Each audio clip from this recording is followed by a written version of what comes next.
Hi guys, welcome back to new video. എല്ലാവർക്കും പുതിയൊരു വീഡിയോയിലേക്ക് സ്വാഗതം. ജസ്ന സലീമാണ് നമ്മുടെ ടോപ്പിക്. ഇന്ന് അവിചാരിതമായിട്ട് ഒരു ട്രോൾ വീഡിയോ എന്റെ ശ്രദ്ധയിൽപ്പെട്ടു.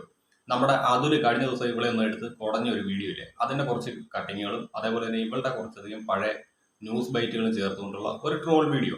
ഏകദേശം 1 മിനിറ്റുള്ള ആ ഒരു ട്രോൾ വീഡിയോക്കകത്ത് കേന്ദ്രമന്ത്രി സുരേഷ് ഗോപിയെ കുറിച്ച് ഇവിടെ ചില പരാമർശങ്ങൾ നടത്തുന്ന ഒരു ഭാഗം എന്റെ ശ്രദ്ധയിൽപ്പെട്ടു. സോ അതുകൊണ്ട് തന്നെ ആ ഒരു വിഷയത്തിലെ ക്ലാരിഫിക്കേഷൻ നൽകാൻ വേണ്ടിയിട്ടാണ് ഞാൻ ഈ ഒരു വീഡിയോ ചെയ്യുന്നത്. നമ്മുടെ ചാനൽ ആദ്യമായിട്ട് കാണുന്ന ആരെങ്കിലും ഉണ്ടെങ്കിൽ ഒന്ന് സബ് ചെയ്യാനും മറക്കരുത്. അതേപോലെ തന്നെ വീഡിയോ ഇഷ്ടപ്പെട്ടാൽ ലൈക്ക് ചെയ്യാനും കമന്റ് ചെയ്യാനും മറക്കരുത്. സോ നമുക്ക് ആ ട്രോൾ വീഡിയോ ഒന്ന് കണ്ടു നോക്കാം. അതിനുശേഷം എന്തുകൊണ്ട് സുരേഷ് ഗോപി ഇവളെ ഇപ്പോൾ സപ്പോർട്ട് ചെയ്യുന്നില്ല അല്ലെങ്കിൽ സഹായിച്ചില്ല എന്നുള്ള കാര്യത്തിന് ഞാൻ ഉത്തരം നൽകാം. ഞാനിത് ഗുരുവായൂരപ്പൻ അങ്ങോട്ട് പായസം കൊണ്ട് കൊടുക്കാട്ടോ. ഇവള് ഗുരുവായൂർ അമ്പല നടയിൽ പോയി കാണിച്ച ഓരോ പേക്കൂത്തുകളും റീച്ച് ഉണ്ടാക്കാൻ വേണ്ടിയിട്ട് കാണിച്ചിട്ടുള്ള നമുക്ക് അറിയാവുന്നതാണ്. അതൊക്കെ നാട്ടുകാർക്ക് അറിയാവുന്ന കാര്യമല്ലേ. എനിക്കൊരാപത്ത് ഘട്ടം വന്നപ്പം തുറന്നു പറയാലോ, ഈ പറഞ്ഞ ഞാൻ ഒരുപാട് പുകയത്തി പറഞ്ഞ സുരേഷ് ഗോപി എന്റെ അലത്ത് ഒന്നും ഓർമ്മയുണ്ടോ ഈ മുഖം? ഒരുപാട് പുകയത്തി പറഞ്ഞ സുരേഷ് ഗോപി എന്റെ അലത്ത് ഒന്ന് വിളിച്ചു പോലും നോക്കിയിട്ടില്ല. നിങ്ങൾ ആരാണ്? നിങ്ങൾ ആരോടാ ചോദിക്കുന്നത്? അല്ല സുരേഷ് ഗോപി ചേട്ടൻ, നമുക്ക് എന്തെങ്കിലും നമ്മളെ അടുത്തൊരു മിസ്റ്റേക്ക് വരുമ്പോൾ നമുക്ക് പരിചയമുള്ള ആൾക്കാരുടെ അടുത്തേക്കല്ല പോണ്ടേ. അതാണ് ഈശ്വര, ഇതൊക്കെ എന്റെ തലയിലാവൂലോ. അത് അമ്മച്ചിക്ക് ഞാൻ പറഞ്ഞ മനസ്സിലാവാത്തോണ്ടാണ്. അല്ലാതെ ഈ സുരേഷ് ഗോപി ചേട്ടനൊക്കെ 9 വർഷത്തോളമായി മക്കൾ എന്നെ അറിയുന്നത്. എന്നിട്ട് നീ എന്നെ നന്ദി വേണോടാ, നന്ദി. ഇത്രയും വലിയൊരു ചതി നിനക്ക് എങ്ങനെ അതിന് കഴിഞ്ഞു? എങ്ങനെ കഴിഞ്ഞൂടാ? അത് ഈ സമൂഹത്തിന് അറിയുന്നില്ല.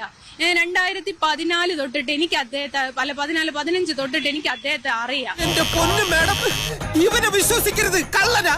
സ്വന്തം പറയാൻ എന്റെ കയ്യിൽ ഇത് മാത്രമുള്ളടാ. നീ പുറത്തേക്ക് ഇറങ്ങി വാതിലടച്ച ഈ അണ്ടർവെയർ ഒരു ജെല്ലെ കൂടി ഞാൻ തരാം. എന്നെ വേർബോഡി ആയിട്ടെങ്കിലും ജീവിക്കാൻ അനുവദിക്കണം. സോ ഗൈസ്, ജസ്ന സലീമിന് ഒരു ചെറിയ തെറ്റിദ്ധാരണയുണ്ട്. അതായത് ഗുരുവായൂർ ഉണ്ണിക്കണ്ണന്റെ ഭക്ത എന്ന നിലയിൽ ഇവർക്ക് കിട്ടുന്ന പൊതു സ്വീകാര്യത, ആ ഒരു പൊതു സ്വീകാര്യത ഉപയോഗിച്ചുകൊണ്ട് ഇവൾക്ക് എവിടെയും കയറി ചെല്ലാം, ആരും ഇവിടെ തടയില്ല എന്നുള്ള ഒരു തെറ്റിദ്ധാരണയുടെ പുറത്ത് ഇവള് ഒരു മണ്ടത്തരം കാണിച്ചു. ഇവള് RSSന്റെ സംസ്ഥാന കാര്യാലയത്തിൽ പ്രവേശിച്ചു. 2024 ജൂൺ 9 RSSന്റെ കാര്യാലയത്തിലെത്തിയ ജസ്ന സലീം അവിടെ വെച്ച് സുരേഷ് ഗോപിക്ക് ഒരു ശ്രീകൃഷ്ണന്റെ ചിത്രം നൽകി. അതുകൂടാതെ സുരേഷ് ഗോപി തൃശ്ശൂരിൽ നിന്ന് MP ആയി വിജയിച്ചതിന് തൊട്ട് പിന്നാലെ അദ്ദേഹം RSSന്റെ കാര്യാലയത്തിൽ എത്തിയ സമയത്തും ജസ്ന സലീം അവിടെ വന്നു. ഇങ്ങനെ ഇവിടെ 2-3 പ്രാവശ്യം തുടർച്ചയായിട്ട് സുരേഷ് ഗോപിയെ കാണാൻ എന്ന പേരിൽ RSSന്റെ സംസ്ഥാന കാര്യാലയത്തിൽ എത്തിയപ്പോൾ സംഘപരിവാറിന്റെ ബന്ധപ്പെട്ട അധികാരികൾ ഇവളെക്കുറിച്ച് വിശദമായിട്ട് അന്വേഷിക്കാണ്ട് സ്വയം സേവകരോട് ആവശ്യപ്പെട്ടു. അവർ ഇവളെക്കുറിച്ചുള്ള ഡീറ്റെയിൽസ് കളക്ട് ചെയ്തു. അങ്ങനെ ഡീറ്റെയിൽസ് കളക്ട് ചെയ്തപ്പോഴാണ് ഇവളെക്കുറിച്ചുള്ള ഹണി ട്രാപ്പിന്റെ കഥകൾ അവരറിയുന്നത്. അതിന്റെ അടിസ്ഥാനത്തിൽ സുരേഷ് ഗോപിക്ക് കർശനമായിട്ടുള്ള നിർദ്ദേശം വന്നു. ജസ്ന സലീം എന്ന് പറയുന്ന വ്യക്തിയുമായിട്ട് യാതൊരു സൗഹൃദവും പുലർത്തരുത്. ഇവളൊരു ഹണി ട്രാപ്പുകാരിയാണ്, നാളെ നിങ്ങളെയും ഹണി ട്രാപ്പിൽ പെടുത്തിയേക്കാമെന്നുള്ള മുന്നറിയിപ്പ് നൽകി അദ്ദേഹത്തിന് ഇവളുമായിട്ടുള്ള സൗഹൃദത്തിൽ നിന്ന് RSS ആണ് വിലക്കിയത്. അത് നിനക്കറിയില്ലെങ്കിൽ എനിക്കറിയാം. ഇനിയിപ്പോൾ നമുക്ക് ഒരു പഴയ വീഡിയോ കാണാം. ജസ്ന സലീമിന്റെ ഒരു പഴയ വീഡിയോ ആണ്. പ്രധാനമന്ത്രി നരേന്ദ്രമോദി ഇവളുടെ കയ്യിൽ നിന്നൊരു ചിത്രം ഏറ്റുവാങ്ങിയത്. എന്റെ അറിവിൽ അങ്ങേരെ ജീവിതത്തിൽ ചെയ്ത ഏറ്റവും വലിയൊരു മണ്ടത്തരമാണ് അത്. ഞാൻ ഏറ്റവും അധികം ബഹുമാനിക്കുന്ന ഒരു വ്യക്തിയാണ് ഇന്ത്യൻ പ്രധാനമന്ത്രി നരേന്ദ്രമോദി. പക്ഷെ അദ്ദേഹം ജീവിതത്തിൽ കാണിച്ച ഏറ്റവും വലിയ ഫൂളിഷ്നെസ് അത് ഇവളുടെ കയ്യിൽ നിന്ന് ഒരു ചിത്രം വാങ്ങിയത്, ഇവളെ പുകഴ്ത്തിക്കൊണ്ട് ട്വിറ്ററിൽ ഒരു പോസ്റ്റ് ഇട്ടതുമാണ്. എന്തായാലും അതിനെക്കുറിച്ച് ഇവിടെ പറയുന്നത് നമുക്കൊന്ന് കണ്ടുനോക്കാം. അപ്പൊ മകനിൽ പോലും അവിഹിതം കണ്ടെത്തുന്ന നിങ്ങളുടെ കണ്ണാണ് പരിശോധിക്കേണ്ടത്.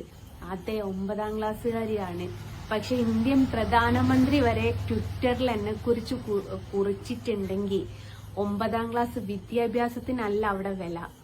വയ്യപ്പടക്കിന് വന്നാണ്, എങ്ങനെ ഉണ്ടായിരുന്നു? ഒരുപാട് സന്തോഷം തോന്നി. ഇനിയിപ്പം ഇതിന്റെ താഴെ വരുന്ന കമന്റുകള് ഞാൻ തന്നെ പറഞ്ഞു തരാം. കണ്ണനെ വിട്ട് ഞാൻ ഒരു കുറച്ച് ദിവസങ്ങൾക്ക് മുമ്പ് മുത്തപ്പൻകാവ് പോയിട്ടുണ്ടായിരുന്നു. അപ്പൊ വന്ന കമന്റ് കണ്ണനെ വിട്ട് മുത്തപ്പനെ പിടിച്ചോ എന്നായിരുന്നു. ഇനിയിപ്പോ അടുത്ത കമന്റ് കണ്ണനെ വിട്ട് അയ്യപ്പനെ പിടിച്ചോ എന്നുള്ള കമന്റ് എന്തായാലും വരും, അതെനിക്ക് ഉറപ്പുള്ളതാണ്. ഈ ഇളി ഇല്ലാതെ വല്ലതും പറയാൻ പറ്റുമോ? നിന്റെ ഈ ഇളി കാരണം നീ പറയുന്നൊന്നും മനസ്സിലാവുന്നില്ല. ഇളി മീൻസ് ചിരി. പക്ഷെ ഞാനൊരു കാര്യം പറയട്ടെ, ഭക്തി എന്ന് പറയുന്നത് അതൊരു വല്ലാത്തൊരു സംഭവം തന്നെയാണ്. അത് ആരാ നമ്മള് എങ്ങനെ നമ്മള് ആ ഭക്തി കൊണ്ടുപോകണം എന്നുള്ളത് നമ്മുടെ സ്വന്തം സ്വാതന്ത്ര്യമാണ്. അത് നമുക്ക് കൃഷ്ണനോടുള്ള ഭക്തിയാവാം, അയ്യപ്പനോടുള്ള ഭക്തിയാവാം, അതേപോലെ മുത്തപ്പനോടുള്ള ഭക്തിയാവാം, ദേവിമാരോടുള്ള ഭക്തിയാവാം. അപ്പൊ എനിക്ക് അയ്യപ്പൻ ഒരുപാട് ഇഷ്ടമാണ്. കാരണം ഞാൻ ഭക്തി ഒന്നും ഒരു പ്രശ്നമല്ല മോളെ. പക്ഷെ നീ കണ്ണന്തിരിവ് കാണിക്കുന്നില്ലേ, അതാണ് ആർക്കും അംഗീകരിക്കാൻ പറ്റത്തില്ലാത്തത്. നീ അവിടെ ചെല്ലുന്നത് വെറും സോഷ്യൽ മീഡിയ റീച്ചിന് വേണ്ടിയിട്ടാണെന്ന് എല്ലാവർക്കും അറിയാം. ഈ കഴിഞ്ഞ ദിവസം പോലും നീ ഒരു വിവാദമാണ് മനഃപൂർവ്വം ഉണ്ടാക്കിയത്. നീ അവിടെ പായസവുമായിട്ട് ചെന്നത് ആ ക്ഷേത്രത്തിന്റെ അധികാരികൾ പോലും അറിഞ്ഞിട്ടില്ല. സോഷ്യൽ മീഡിയയിൽ ഇത്രയധികം കോൺട്രവേഴ്സി ആയി കഴിഞ്ഞപ്പോഴാണ് അവർ ഇതിനെക്കുറിച്ച് അറിയുന്നത്. അവരോട് ചോദിച്ചപ്പോൾ അവർ പറഞ്ഞത് അങ്ങനെ ഒരു സംഭവമില്ല, ഇവിടെ പുറമേ നിന്ന് കൊണ്ടുവരുന്ന ഒരു ഭക്ഷണ പദാർത്ഥവും ഭഗവാനും നേദിക്കാറില്ല, പിന്നെ എങ്ങനെയാണ് ഇവള് കൊണ്ടുവരുന്ന പായസം ഇവിടെ സ്വീകരിച്ചു എന്ന് ഇവള് പറയുന്നതെന്നാണ് അവർ ചോദിക്കുന്നത്. എടി, തൃശ്ശൂരിൽ അത്യാവശ്യം കോണ്ടാക്ട് എനിക്കുണ്ട്. അതായത് ഗുരുവായൂർ അമ്പലവും അതിന്റെ പരിസര പ്രദേശത്തൊക്കെ ഉള്ള ആളുകളോട് എനിക്കും കോണ്ടാക്ട് ഉണ്ട്. കാരണം എനിക്ക് കേരളത്തിൽ അത്യാവശ്യം എല്ലാ സ്ഥലങ്ങളിലും കോണ്ടാക്ട് ഉണ്ട്, സൗഹൃദങ്ങളുണ്ട്. അതെന്റെ പൊളിറ്റിക്കലായിട്ടുള്ള സൗഹൃദങ്ങളാണ്. അത് യൂട്ടിലൈസ് ചെയ്തുകൊണ്ട് തന്നെ ഞാൻ പല കാര്യങ്ങളും പലരിൽ നിന്ന് കളക്ട് ചെയ്യും. അങ്ങനെയാണ് നിന്നോടുള്ള സുരേഷ് ഗോപിയുടെ സൗഹൃദം എങ്ങനെ ബ്രേക്ക് ആയി എന്നുള്ള ഡീറ്റെയിൽസ് എനിക്ക് കിട്ടിയത്. ഇനി നിനക്കെതിരെയുള്ള ഹണി ട്രാപ്പ് കേസിന്റെ ഡീറ്റെയിൽസും മറ്റു കാര്യങ്ങളൊക്കെ ഞാൻ അവരോട് ചോദിച്ചിട്ടുണ്ട്. അത് അധികം വൈകാതെ അവർ എത്തിച്ചു തരാമെന്നൊക്കെയാണ് പറഞ്ഞിരിക്കുന്നത്. അത് കിട്ടുവാണെങ്കിൽ മുറയ്ക്ക് ഞാൻ അതും ഇവിടെ കൊണ്ടുവന്ന് വെക്കുന്നതായിരിക്കും. പിന്നെ നിനക്കെതിരെ 1-2 കേസുകളുണ്ട്. ആ കേസിന്റെ ഡീറ്റെയിൽസ് ആ കേസ് കൊടുത്ത ആൾ തന്നെ വന്ന് പറയും. നമുക്ക് അതും കൂടി കാണാം. എന്തായാലും ബാക്കിയും കൂടി കാണാം. ഇവളുടെ കൊണയടി പറയാറുണ്ട്, എനിക്ക് ഒരു കുഞ്ഞു പ്രണയത്തില് ഒരു അയ്യപ്പനെ സ്നേഹിച്ച ഒരു മാഷ് ഉണ്ടായിരുന്നു പഠിക്കുന്ന സമയത്ത് കേട്ടോ. അപ്പൊ ആ മാഷ് അയ്യപ്പനെ കുറിച്ച് ഇങ്ങനെ പറയുന്ന സമയത്ത് ഇങ്ങനെ ആലോചിക്കാറുണ്ടായിരുന്നു. ഭയങ്കര ഭക്തനായിരുന്നു. പക്ഷെ അയ്യപ്പൻ എന്താണ് എങ്ങനെയാണ് എന്നൊക്കെ നമുക്ക് ഇപ്പോഴാട്ടോ കാണാനൊക്കെ പറ്റി. അവിടെ എല്ലാം ഡീറ്റെയിൽ ആയിട്ടുണ്ടായിരുന്നു. അയ്യപ്പൻ ഉണ്ടായിരുന്നു, വാവരുപള്ളി ഉണ്ടായിരുന്നു, കരിമല ഉണ്ടായിരുന്നു, നീലിമല ഉണ്ടായിരുന്നു. അങ്ങനെ പിടിച്ച എല്ലാം അവിടെ കണ്ടപ്പം എന്താ പറയാ, ശബരിമലയിൽ പോയാൽ അങ്ങനെയാണോ തൃപ്തി കിട്ടുക എന്നൊന്നും എനിക്കറിയില്ല. എനിക്കും പോകാൻ പറ്റൂല. ഇനിയിപ്പോ ജസ്റ്റ് ശബരിമലയിൽ പോകണം എന്ന് പറഞ്ഞിട്ട് നിന്നാലും പറയണ്ട കേട്ടോ. പക്ഷെ നമുക്ക് ഒരാളോട് ഇഷ്ടമുണ്ടെങ്കിൽ അത് അവിടെ പോയി കാണിക്കേണ്ട ആവശ്യമൊന്നുമില്ല എന്ന് പറയുന്ന ആൾക്കാരോട് അത് നമ്മുടെ എന്താ പറയാ മനസ്സിന്റെ തൃപ്തിയാണ്. എന്ന് വെച്ചാൽ ഞാൻ അയ്യപ്പനെ കാണാനൊന്നും പോകുന്നുമില്ലേ, അതും ഞാൻ പറഞ്ഞിട്ട് ഈ ഒരു അയ്യപ്പ വിളക്കിന് വന്നപ്പം ഒരുപാട് സന്തോഷം. അതിനെന്നെ ക്ഷണിച്ച രാജേട്ടനോട് അതിലേറെ സന്തോഷമുണ്ട്. ഗുരുവായൂർ ദേവസ്വത്തിന്റെ കീഴിലാട്ടോ ഈ ഒരു അമ്പലവും വരുന്നത്. അപ്പൊ എന്റെ പൊന്നു മോളെ, നീ ദൈവത്തെ ഓർത്ത് ഒരമ്പലത്തിലും പോകരുത്. ഒരമ്പലത്തിൽ എന്നല്ല, ഒരു ആരാധനാലയത്തിൽ നീ പോകരുത്. അത് പള്ളി ആയിക്കോട്ടെ, മോസ്ക് ആയിക്കോട്ടെ, അമ്പലമായിക്കോട്ടെ, എവിടെയും നീ പോകരുത്. പോയി കഴിഞ്ഞാൽ നീ അവിടുന്ന് റീലെടുത്തിടും, ബാക്കി കണ്ണന്തിരിവുകൾ മുഴുവൻ കാണിച്ചു വെക്കും. അതിന്റെ പേരിൽ ഈ നാട് നിന്ന് കത്തും. അതുകൊണ്ടാണ് പറയുന്നത് ദൈവത്തെ ഓർത്ത് നീ പോകരുത്. നീ ഇപ്പൊ ഗുരുവായൂരിൽ കയറി ചെന്ന് ചെന്നത് അവിടെ ഇപ്പോൾ സാധാരണക്കാരന് ലിമിറ്റേഷൻ കൊണ്ട് നിൽക്കാൻ മേല. കാരണം അങ്ങോട്ട് തിരിയാൻ മേല, ഇങ്ങോട്ട് തിരിയാൻ മേല. ഒരു മനുഷ്യനെ ഒരു സെൻട്രൽ ജയിലിൽ കൊണ്ടുപോയിട്ടിരിക്കുന്ന അവസ്ഥയിലേക്കാണ് ഇപ്പൊ ഗുരുവായൂർ അമ്പലം നീ കാരണമായിരിക്കുന്നത്. അങ്ങനെയുള്ള സിറ്റുവേഷൻ ദൈവത്തെ ഓർത്ത് ഇനി ഒരമ്പലത്തിലേക്ക് നീ കെട്ടിയെടുത്ത് പോവരുത്. എന്നാൽ ഇവളുടെ കേസുമായി ബന്ധപ്പെട്ട ഡീറ്റെയിൽസ് ഒരു മാധ്യമപ്രവർത്തക പറയുന്നത് നമുക്കൊന്ന് കണ്ടുപോകാം. ഏകദേശം 5 മിനിറ്റ് 43 സെക്കൻഡ് ഉണ്ട്. ഇതൊരു ലൈവിനകത്തും ഞാൻ കട്ട് ചെയ്ത പോർഷനാണ്. ഇതിനിടയ്ക്ക് ഞാൻ സംസാരിക്കുന്നില്ല. അത് ഗുരുവായൂരിലേക്ക് എത്തിച്ചേർന്ന ഒരു ഉഡായിപ്പ് കൃഷ്ണഭക്തയുമായി ബന്ധപ്പെട്ടായിരുന്നു. ഗുരുവായൂരിലേക്ക് എത്തിച്ചേർന്ന ഉഡായിപ്പ് കൃഷ്ണഭക്ത വലിയ തോതിൽ അവിടെ റീൽസ് എടുക്കുകയും അതിനുശേഷം അവിടെ വന്ന് കേക്ക് കട്ട് ചെയ്യുകയും കേക്ക് കട്ട് ചെയ്ത ശേഷം പിന്നീട് അവിടെ വന്ന ഭക്തരോട് വലിയ രീതിയിൽ അലറി വിളിക്കുകയും ബഹളം വെക്കുകയും ഒക്കെ ചെയ്തു. അതിനുശേഷം അതിനെ എതിർത്തുകൊണ്ട് ഞങ്ങൾ കോടതിയിലേക്ക് പോയിരുന്നു. കോടതി അവിടെ റീൽസ് എടുക്കാൻ പാടില്ല, ക്ഷേത്രത്തിന്റെ മതിൽക്കെട്ടിനകത്ത്, അതായത് ക്ഷേത്രത്തിന്റെ നാലമ്പലത്തിനകത്തും, ക്ഷേത്രത്തിന് നാലമ്പലത്തിനകത്തേക്ക് ഗുരുവായൂർ പ്രവേശനമില്ല, പക്ഷെങ്കിലും പുറത്ത് ക്ഷേത്രത്തിന്റെ ഭാഗം തന്നെയാണ്. അതുകൊണ്ട് ക്ഷേത്രത്തിന്റെ നടപ്പന്തലിന്റെ ഭാഗത്തേക്ക്, അതിനകത്തേക്ക് പ്രവേശിക്കരുതെന്നും അതിനകത്ത് പ്രവേശിച്ച് റീൽസ് എടുക്കരുത് എന്ന് കോടതി വളരെ വ്യക്തമായി തന്നെ പറഞ്ഞതാണ്. അപ്പോ ജസ്റ്റിസ് അനിൽ കെ നരേന്ദ്രൻ അധ്യക്ഷനായ ബെഞ്ചായിരുന്നു. അദ്ദേഹത്തിന്റെ ദേവസ്വം ബെഞ്ചാണ് ഈ വിഷയവുമായി ബന്ധപ്പെട്ട്. അദ്ദേഹം ഈ വീഡിയോ കാണുകയും ആ വീഡിയോ കണ്ടതിന്റെ പശ്ചാത്തലത്തിൽ അദ്ദേഹം ദേവസ്വത്തോടും പോലീസിനോടുമൊക്കെ വിശദീകരണം ചോദിക്കുകയും ഒക്കെ ചെയ്തു. അപ്പോ റീൽസ് എടുക്കുന്നതിന് ചില ഉപാധികൾ അല്ലെങ്കിൽ വീഡിയോഗ്രഫി അവിടെ ചിത്രീകരിക്കുന്നതിന് കല്യാണം പോലുള്ള വിഷയങ്ങൾ നടന്നാൽ, കല്യാണം അതുപോലെ തന്നെ ക്ഷേത്രത്തിന്റെ ഏതെങ്കിലും ചടങ്ങുകൾ, ക്ഷേത്രത്തിലൊക്കെ ചില ചടങ്ങുകളൊക്കെ നടക്കുമല്ലോ, അത്തരത്തിലുള്ള ഏതെങ്കിലും ചടങ്ങുകൾ നടന്നാൽ മാത്രമേ അവിടെ വീഡിയോ പകർത്താവൂ എന്ന് പറഞ്ഞിരുന്നു.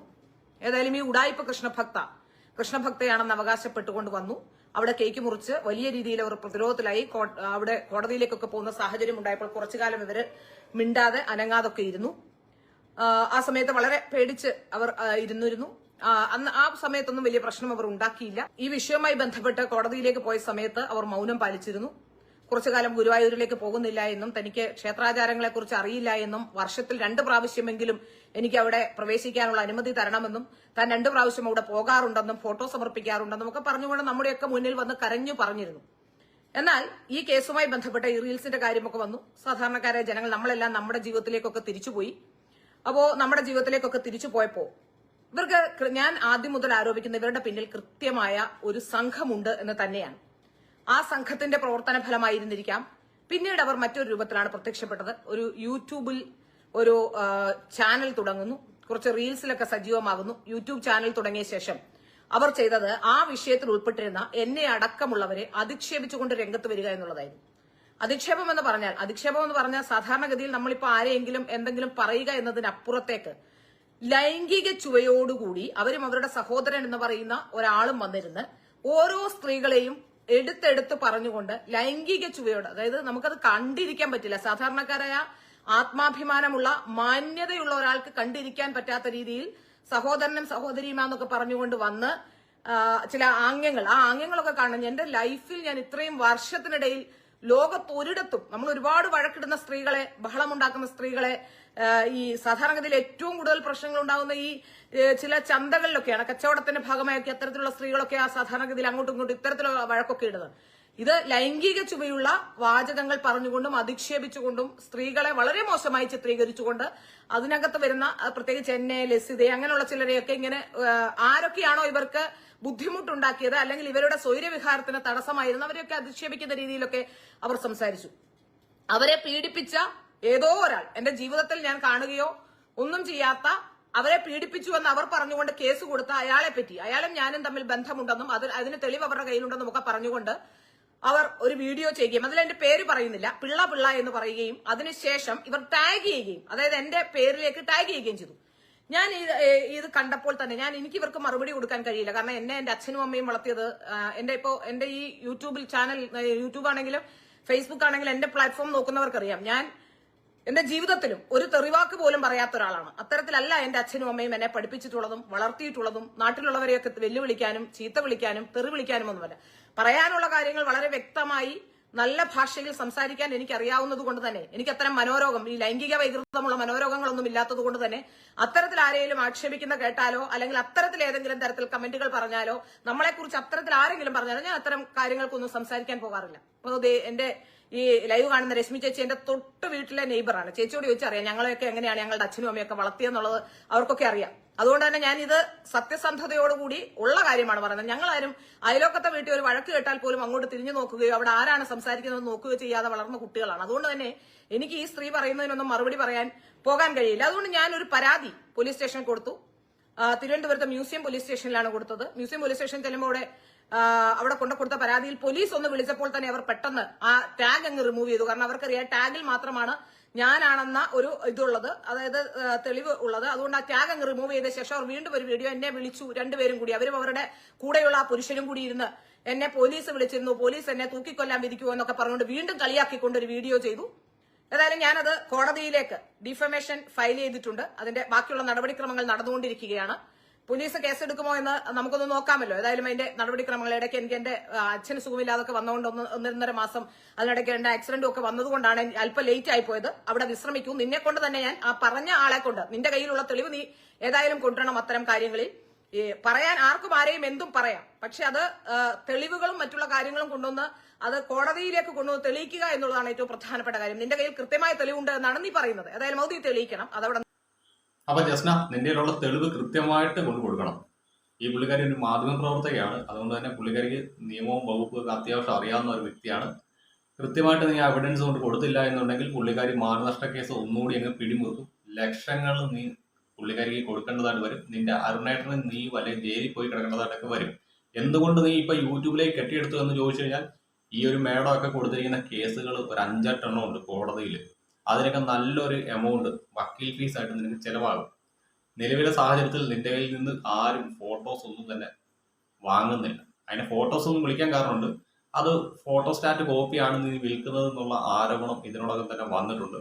അതുകൂടാതെ മറ്റൊരു ആരോപണം വന്നിരിക്കുന്ന കൊയിലാണ്ടി സ്വദേശിയായിട്ടുള്ള ഒരു വ്യക്തി നിനക്കിത് വരച്ചു നൽകുന്നതാണെന്നുള്ള ഒരു ആരോപണം വരുന്നുണ്ട്.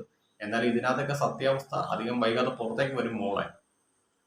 നിന്റെ പഴയ പോലുള്ള കച്ചവടവും കാര്യങ്ങളൊക്കെ നടക്കുന്നില്ല. എങ്ങനെയും കുറച്ച് ക്യാഷ് ഉണ്ടാക്കണം. ഈ കേസൊക്കെ നടത്തിക്കൊണ്ട് പോകണേലും ഈ ഒരു കേസിലെ ബില്ല് നിനക്ക് എതിരായിട്ട് വന്നാലും നിനക്ക് പിടിച്ചു നിൽക്കണേ ക്യാഷ് വേണം. അതിന് നീ യൂട്യൂബിലേക്ക് വന്നു. ഇവിടെ റീച്ച് കിട്ടാൻ വേണ്ടിയിട്ട് നിന്റെ പതിവ് ആയുധം ഗുരുവായൂർ എന്ന് പറയുന്ന ക്ഷേത്രത്തെയും അതിന്റെ ആചാര അനുഷ്ഠാനങ്ങളെയും നീ വീണ്ടും കണ്ടന്റ് ആക്കിക്കൊണ്ട് റീച്ച് ഉണ്ടാക്കാൻ ശ്രമിച്ചു.